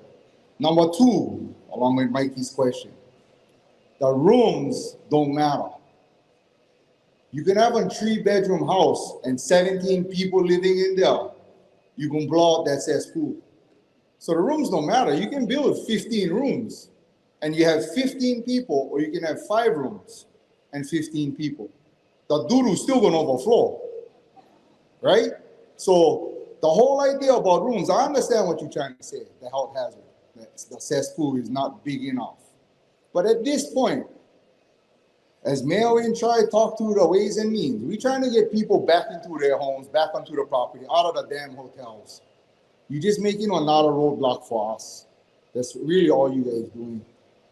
Just let us build back on, tie into the cesspool, and when we can afford it, or if the Hawaii Community Fund or the Maui Strong Fund can help support the tie-in, then we do that then. But right now, just let us get back to our houses. Thank you. Thank you for your comment. Department of Health questions. Okay, sir, Jackie, back to gentleman at the top. And then we're gonna move on to the non-Department of Health questions.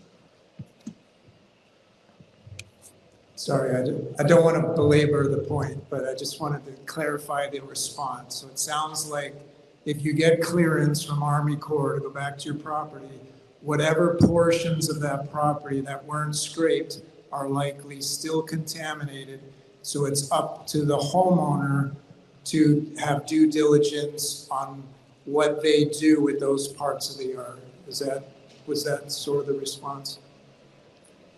Well, so I think that it depends on how much was scraped out of the Corps of Engineers. The Corps of Engineers will certify that the area in which they scraped, which presumably was the contaminated sites, because they will look at the ash debris and clean that up. So it may be that the other portion of the property isn't contaminated. If the homeowner feels that he or she wants to get that confidence, then it would be up to the homeowners to get the testing.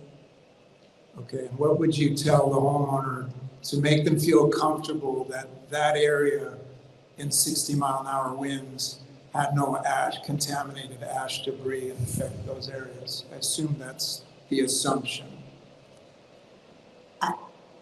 Again, I would rely on the Corps of Engineers and what the sampling that they did and the determination of the debris field.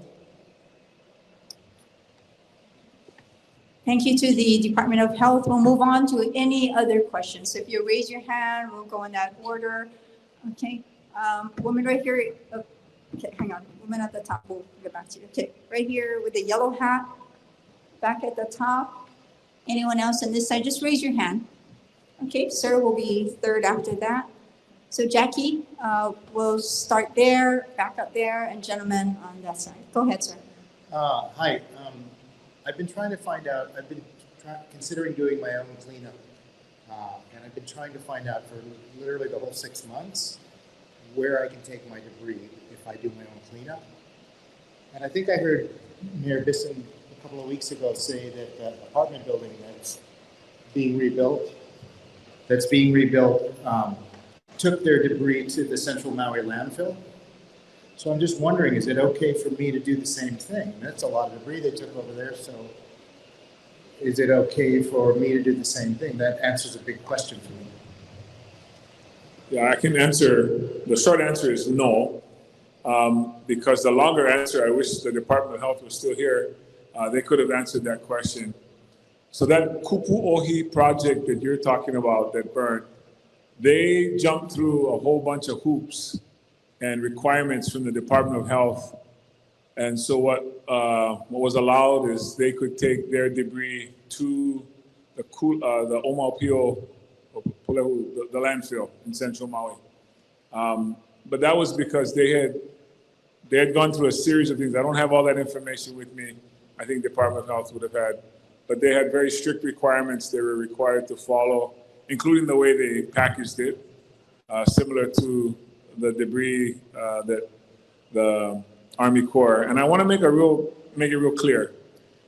The Army Corps of Engineers requires only their contractors be able to take the debris to the temporary disposal site, because they know what is going into those. Every contractor has a requirement of what can go in there. In other words, you have to separate out the metal and you have to separate out the concrete. When you allow someone, a private person, to do that, you do not know that that is being followed. Just like people who take rubbish to the rubbish dump. If you throw a paint can in there, if you throw aerosol, you throw stuff that's not supposed to go in the landfill. In this instance, because of the sensitivity of everything that we're dealing with, that's the reason why private folks cannot take their debris to that temporary disposal site. And again, that's being covered by FEMA and the Army Corps under a contract. The county is responsible for the final debris site. We're responsible for paying for that and for putting that together. So that's the first thing. But the second thing is that Kupu'ohi project, an exception was made because they followed the requirements that were given to them by Department of Health, who approved us using our Central Maui landfill for the debris from the Kula cleanup. But you'll remember the Kula cleanup used the Army Corps of Engineers. Everything that went into that landfill came not through private, but through Army Corps. And again, I was told that those contractors followed the same requirements and they were allowed. Okay, so can I find out what those requirements are? Of course, the Department of Health. So I wish I knew that was your question. I would have asked Kathy or if she knew any answers to that. Okay. Mahalo. Thank you. And we are looking forward to doing an update for those who opted out, what to do with your debris. So, sir, that may come in, if not next week's meeting, the following meeting. Okay. All right. The question is for Sarah Jenkins. Okay. Sarah? Oh, she's having her own workshop over there. Well, tell us your question while she walks over. The question is in regards to, can we have the numbers from the survey? So what was like 1, 2, 3 from the surveys? I know you guys are going to announce what the county's decision is on the 1st, but I wanted to hear what the numbers from the survey were.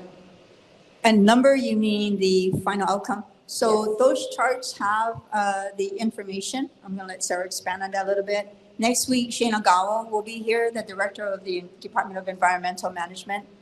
to talk about the final decision that we expect to make in March. So hang on a second.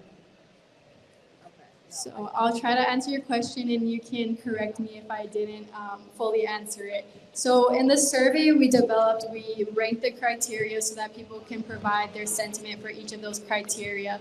We did not have a question that said rank the final 3 sites in order of what you think should be the site and what you think should not be the site. And the reason we did that was because we didn't think that that would actually incorporate public input into that process with how much people valued each of those criteria. We thought that people might just see a site and vote, and we really wanted to break that apart so that we looked at the things that the community recognized as important to them, and this was based off of community input from the hours of committee meetings that the county council had held, where they basically laid out all the different things that people thought were important or that they thought should be considered for the site selection. And we put that into this survey so that we can continue to build off of that community input and really see where people cared about across the whole island for each of those criteria. So once the final site is selected, we will show that final ranking, and they're gonna take each of the additional weights and the scoring that they have. You saw the red, yellow, green scoring. The sentiment is gonna reweigh that as Bob showed, and it may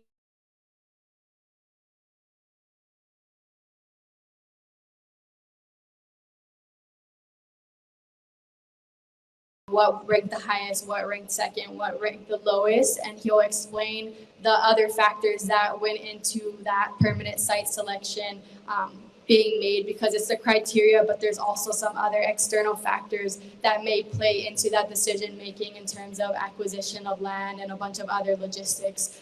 So I hope that answered your question. The survey did not specifically rank the 3 sites. It just gauged the sentiment of each of the criteria so that they could better score each of the locations. Thank you. Sir, your question? Yes, thank you. Thank you for all the work that everyone does here. We appreciate it. Mental health is a huge issue, and I just wanted to ask if there's any future plans to mitigate traffic congestion for the many people who commute back and forth from this side of the island over to the other side. These folks are like, we're not traffic. Yeah, I was acting more from the county side, and I know you might not handle that particular roads, but the traffic is very difficult for a lot of commuters, and it's just something I wanted to ask if could be looked into to see if there's additional routes that could help the people of Lahaina get in and out and north and south.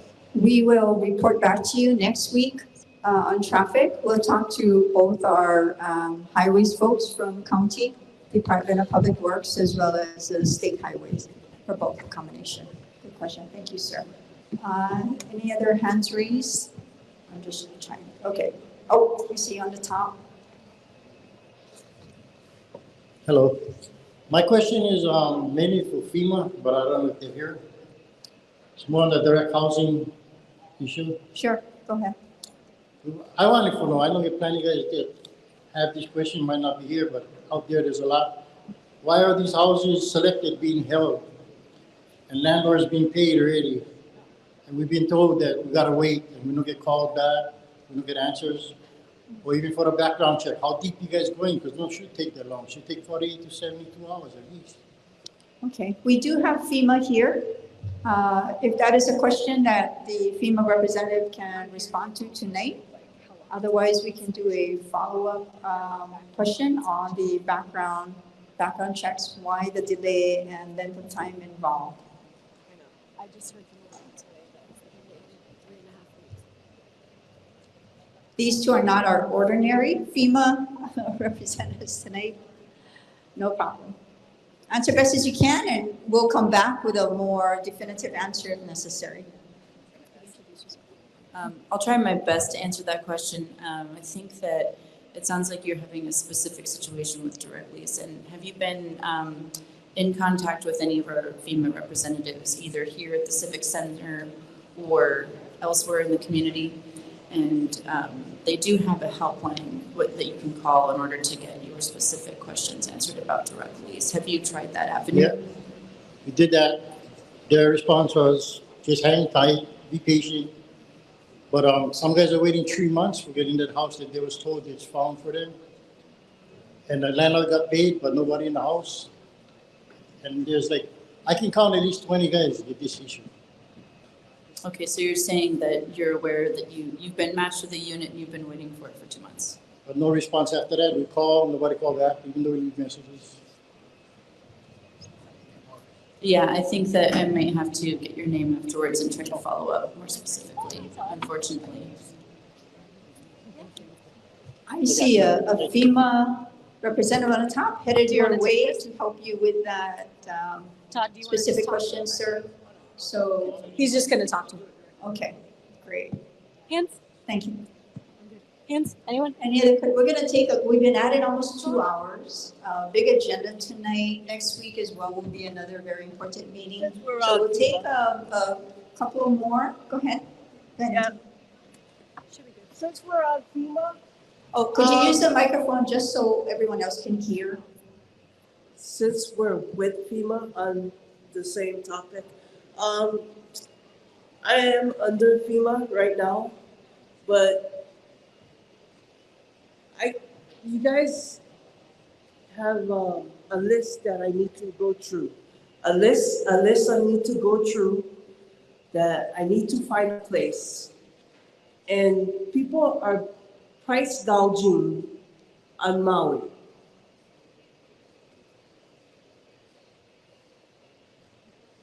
You know, my rent before the fire was $1,300. Right now, they're asking $2,500 for a 1-bedroom. Right now, studios are $2,200. Sunset Terrace. It's unbelievable. So what I'm trying to get at is, you guys are asking us for 3 places on the list every month. It's not easy.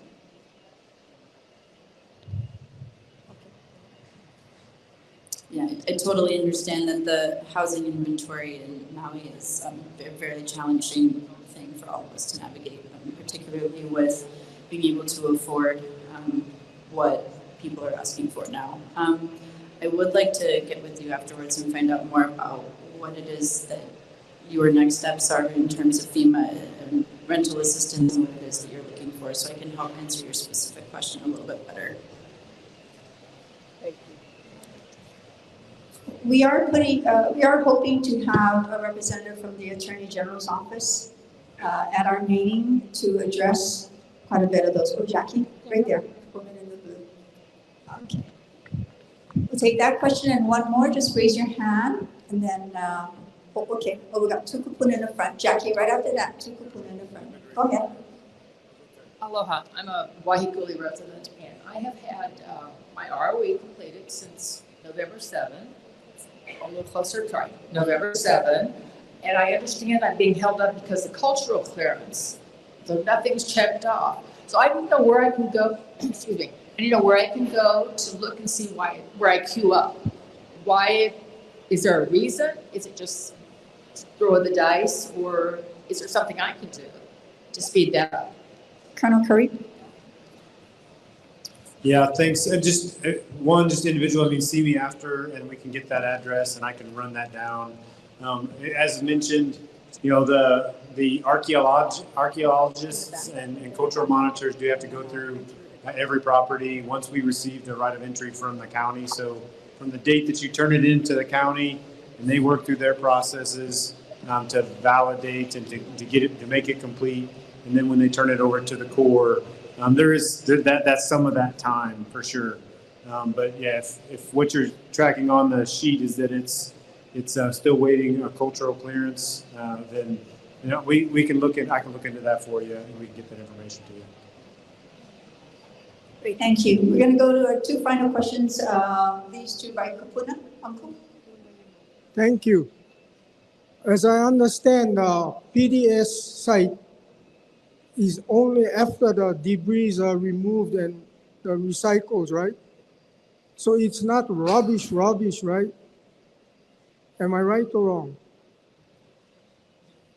Yes, you are correct. That what's going to the temporary debris storage site that will then eventually go to the permanent debris storage site is just the ash and debris. All the recyclable metals and concretes and that material is all being taken off first and is going to recycle centers, being processed. So that does not go to the temporary debris storage site. Okay, thank you. So my thoughts are that why do we have so much that's negative in the PDS in West Side or West Maui? Because we've had cane fires and all kind of crap, with the agriculture side too, and it didn't bother us, until today. And personally, we do have a very sensitive matter where we have a lot of dreams and memories from this ash and a lot of lives lost in it. That's part of it is mixed in there.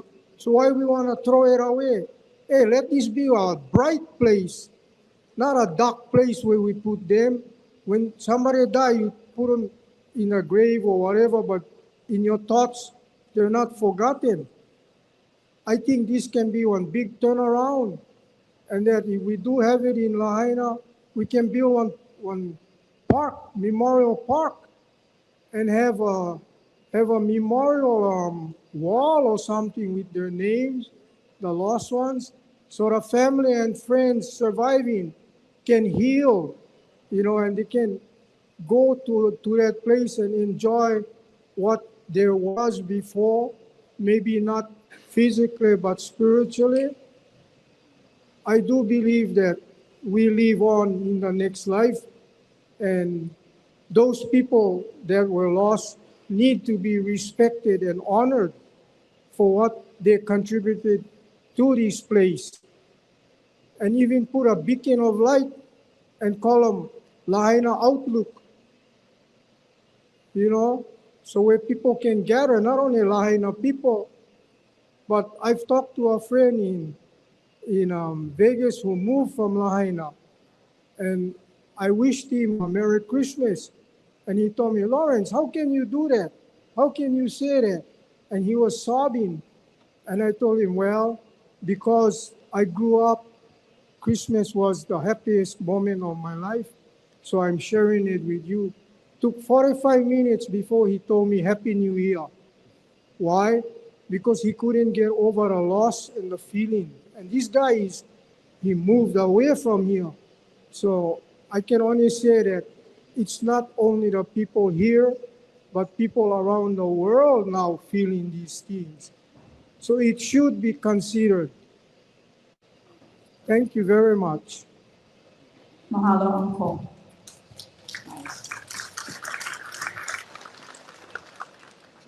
First and last, NT. I'll make it fast. Oh, you can go ahead.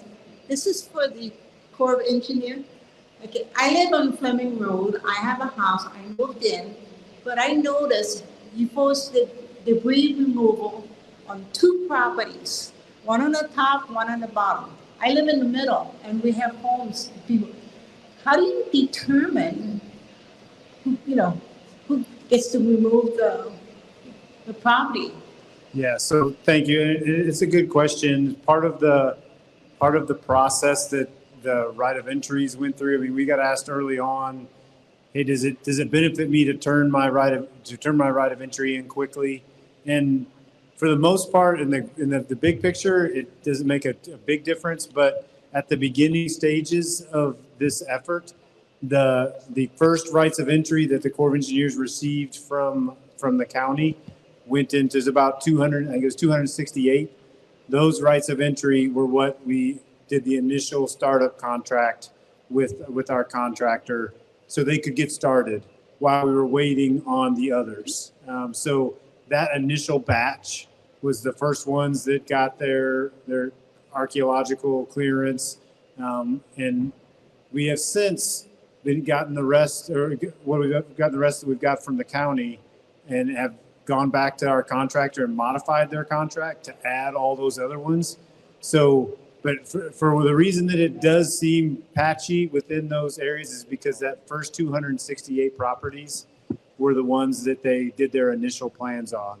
In the coming weeks, you're going to see much more where those crews go property to property to property, just because we have the complete ROEs now and we're getting those archaeological assessments done. So that's a bit of the reason why it seems spotty, but I think you're going to see improvement over the next few weeks. Thank you all very much. At this time, I'm gonna go back to Mayor Bisson to close out. Oh, Jeremy, how did you capture that mic? Go ahead, Jeremy.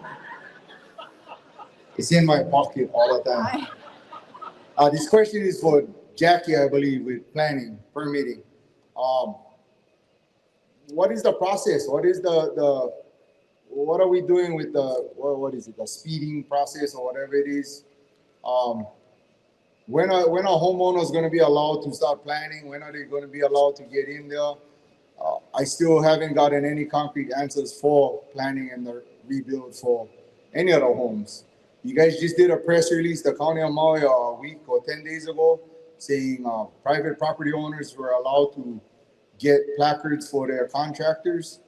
That was a lot misleading because I got over 120 calls saying that, oh, we're allowed to build on our houses already. So what's the process? What's going on? How can we speed up this process for permitting and moving forward? Okay, I have to have one disclaimer first. I'm in the planning department, but I'm in the long range division and we don't process permits. But what I do know is that we are hiring a consultant to help process the permits that can go through this process. And so that's going to be the simpler processes, the ones that are not in the special management area, the ones that are more Mauka of the highway. They're not in the historic district, and they don't have the flood permit requirements. And so those can be expedited through that process. The other ones that are going to be a little bit more complicated, we're trying to expedite that, like the special management area process. And that's going to be the ones that are not shoreline, but, kind of more Makai side. If it's going to be just a single family dwelling and one accessory dwelling unit, you can probably get an exemption. And we're trying to make that process simpler so that the applicant can self-certify that they meet the criteria. If they're going to be building more, then by state rules, that doesn't count as an exemption from development. And so those will have to go through the regular process. If it's a shoreline parcel, that also has to go through the regular process. With the historic district, those have its own requirements. Flood permit, that's a federal law, and so we can't get around that one. So if you're in the flood zone, you still have to get your flood permits. But just by having this expedited process for the simple ones, that's going to really clear them out of the way. And having a consultant do it is going to really save time because the existing staff are already overwhelmed with the existing permits. So by having the consultants do it, it'll save a lot of time. That's what I know from just listening and paying attention from the long range division. I'm not sure if any of the others, okay, Mayor Bisson can share more. Thank you. Thank you, Jeremy. What we hope to do is bring the Office of Recovery, the expedited permitting team here to try to answer those questions. As Jackie pointed out, they put out an RFP for a contractor, a vendor, to come and help us. But I just want to manage expectations about this process.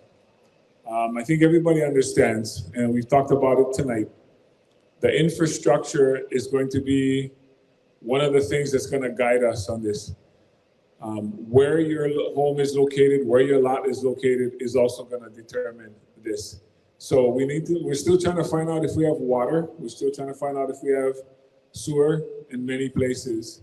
So it'd be misleading to say if your lot is cleared, you can go and build on your lot. If you don't have water, infrastructure, power, it won't be allowed. Now, there are some places that look very ready. We toured Kahoma today, parts of Kahoma that have many of them been cleared. They have water, they have sewer, they have power. So there are some places that I think could be. The second thing I want to talk about is what Jackie kind of mentioned. People that are along the shoreline, the SMA, there's a lot of things about the shoreline that I think we have to talk about in Lahaina. I don't think that's an easy conversation or a simple one. So that's another factor, is the location. Another thing you guys should think about is one of the RSFs is planning, the community planning piece. I don't know how you feel about all the roads in Lahaina, because when we talk about Lahaina, there's so many different pockets. So some areas, in my opinion, the roads are very narrow and were difficult before this for first responders to get through, a fire truck and ambulance. So if you tell someone on that street, you can put your house back on that street, and you tell the person who lives across the road from them, you can put your house on that street, you've just limited your possibilities of trying to expand that road. So you gotta talk about those roads first, at least those homes that are along there. And we do have some contingencies, some plans about offering people other lots in other parts, Mauka. We have state lands. We're working with Kamehameha schools and others to see if we can do some of those exchanges. This is not an eminent domain. This is not a taking of someone's land. This is a negotiation to do a land swap. So why would you put your house back on a 4,000 square foot lot where you're going to be right up against the road when you might be able to build somewhere in a nicer place or a bigger lot, and then we can widen the roads? You know, I'm not an engineer, but some of you may be. You got to ask yourself, if you got a narrow place, you either got to take a little bit from each side or all of one side, right, to make that wider. Now, if the lot is already small and you only take a little bit from each side, you just made the lot smaller. Might be even more difficult to put a home back on. So again, I think there's so many things to think about in the neighborhoods that make up Lahaina that is going to go into that answer. I mean, that's a very fair question. We get asked that all the time. And there are some things we do not control. The county, we don't control all the elements. Some things we do. And of course, you know, we'll try to move as quick as we can, because I'm telling you guys right now, and we can end this conversation tonight on this note. Our goal is to get every one of you back to your homes, back to your lots. That's our goal for every one of you. And we're not going to stop until we get to that. However, we got to do it. So please be open for compromise. Please be open to talk about alternatives. And especially, come at us with a solution. Come at us with a suggestion to help us with that. I mean, there's some great suggestions tonight already. So thanks to you, everybody. Please drive home safely. Mahalo.